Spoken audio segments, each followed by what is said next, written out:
sportsroom, a geneticist who dreamed of creating a 100-mile race around Rotorua's stunning lakes and forests, once despised running. Now he's achieved it, and it's changed his life, Suzanne McFadden writes. Every 10 kilometers or so, along a track that winds through the forests and around the lakes of Rotorua, they suddenly appear, long banquet tables, dressed in colourful cloth, and laden with a veritable feast of sweet and salty foods. A whopping 6 million calories will be burned by the 1350 runners who tackle the Tarawera Ultra this weekend, so each aid station along the ultramarathon routes will appear like a shimmering oasis to the foot-weary. Among the culinary pleasures will be pizza and kumara fries, hot soup, honey sandwiches and jet plane lollies.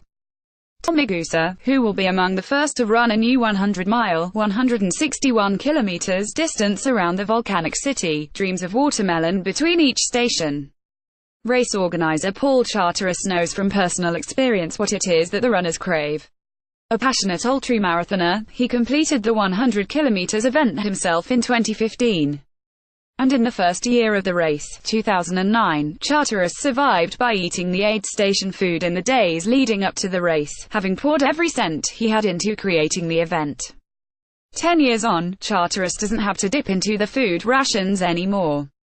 The guy with a master's degree in animal genetics quit his science job to become a time event organizer, and he's built the race into a global event that now attracts more overseas runners than Kiwis. He has no regrets in choosing this route, but says it hasn't been without its unexpected twists and turns. Broke and jobless when he put on the inaugural event, he picked blueberries to help pay the $13,000 race bill.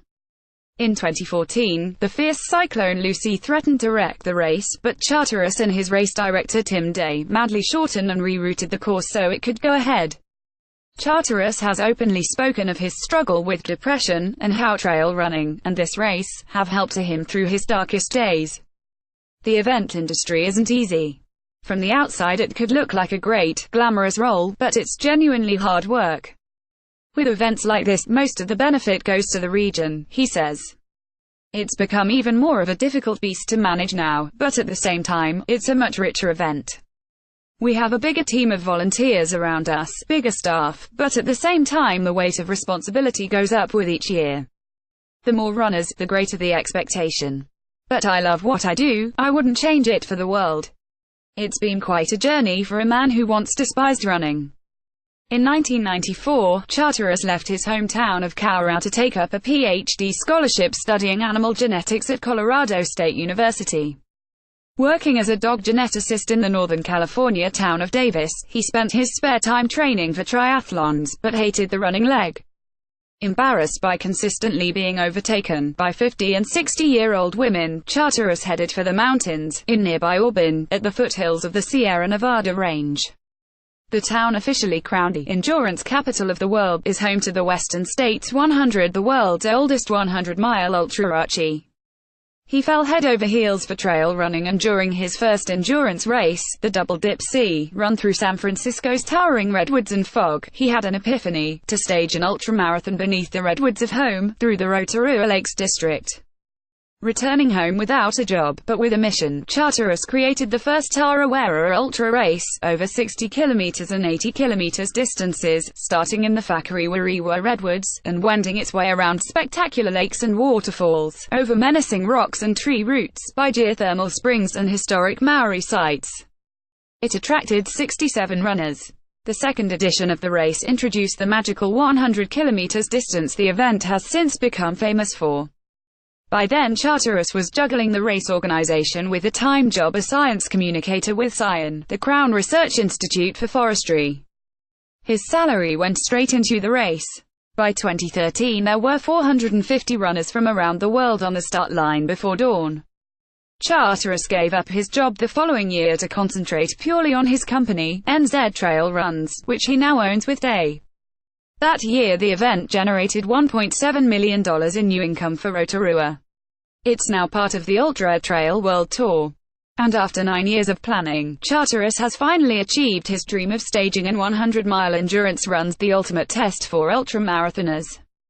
Around 140 seemingly crazy men and women will attempt to finish the anti-clockwise loop that starts and finishes at Rotorua's government gardens, and includes climbing the ridge dome of Mount Tarawera, passing 8 stunning lakes and the buried village, and crossing Lake Rotomahana, and the buried pink and white terraces, in a boat. The 100-mile event showcases so much of the area, it's ridiculous, he says. It goes around 8 lakes, you're close enough to dip your fingers into the water. We didn't want an average course for the first year, we wanted something truly inspiring and quite amazing. Putting the course together and getting the permission of landowners and iwi groups has been a huge undertaking for Tim and myself. Running the 100 kilometers is extreme enough, but the 100-mile is next level. And the locals see these runners coming through the town all hours of Saturday and even into Sunday afternoon. It will really open their eyes to what's humanly possible. Charteris reckons the first runner home could cover the 160 kilometers in 15 hours. It's the equivalent of running from Queen Street in Auckland, down State Highway 1, and finishing halfway between Cambridge and Tarawera, he explains to give the distance some perspective. The tail end Charlies may be 38 hours out on the course. Hoping to be among those in the middle will be Tom Igusa, aiming to finish his first 100-miler in just under 24 hours. The Japanese-born Auckland accountant has completed 4 100 km ultras since taking up running only 4 years ago. A mountaineer in his 20s, it was during an ascent of Aorangi Mount Cook that Igusa suddenly had second thoughts about climbing. My wife was 8 months pregnant, and I realized that on a mountain, I could die, and it was probably quite an irresponsible hobby, he says. I thought I should probably do something else. Although he'd rarely run further than 10 kilometers, he took up ultramarathons. It fits better with family life, even if it means getting up at 3 a.m. to train and be home by 7 a.m. But what has possessed him to want to run roughly 4 marathons back-to-back, and in rain according to the current forecast? His reason is simple, because I don't know if I can do it or not. The 100 kilometers is now doable for me, it's no longer a challenge. And I enjoy challenging myself, wanting to know if I can achieve it. Based on the mileage I have run, I know that I've done everything I could have done, I just need to be comfortable, he says. In this year's Tarawera Ultra, which also includes 62 kilometers, 87 kilometers, and 102 kilometers, runs 60% of the 1350-strong field are from offshore. It's incredible. There's no other running event in New Zealand remotely close to attracting that many international runners. Charteris says. And it's incredible for Rotorua.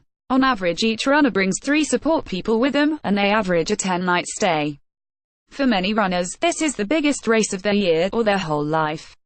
The government has recognized the value in attracting international visitors, last year making a $300,000 investment from its major events development fund into the race to help bolster the inaugural 100-mile event. A decade into the Tarawera race, it has become all-consuming for Charteris, who has now developed other trail races around the region. Fortunately his partner, Sarah Rosenbaum, is an ultra-runner, who helps to market the events and liaise with the athletes. So is Charteris happy where the Tarawera event has ended up? No, he says frankly. Not to like I'm bragging, but I thought the race would be bigger than it is now. He wonders if it has been a victim of its own success. It became the biggest ultra-run in New Zealand, and very quickly grew a market for trail ultra running here. I'd naively thought it would be the only event out there, but a lot more races popped up around the country. What I'm really proud of, though, is that it has developed a community of trail ultra runners, and an industry of trail events throughout the country, and now people have genuine choice. It's really cool to be a part of that growth. And the next 10 years? I'm hoping Tarawera becomes recognized as one of the world's iconic 100-mile runs. And even though the foreign entry market is exploding, I'd love for more New Zealanders to say, you know what? That might be my one big lifetime challenge. I'd love to inspire Kiwis, who maybe right now would dread running 5 kilometers, give them a dream, maybe change their lives. It's definitely changed mine.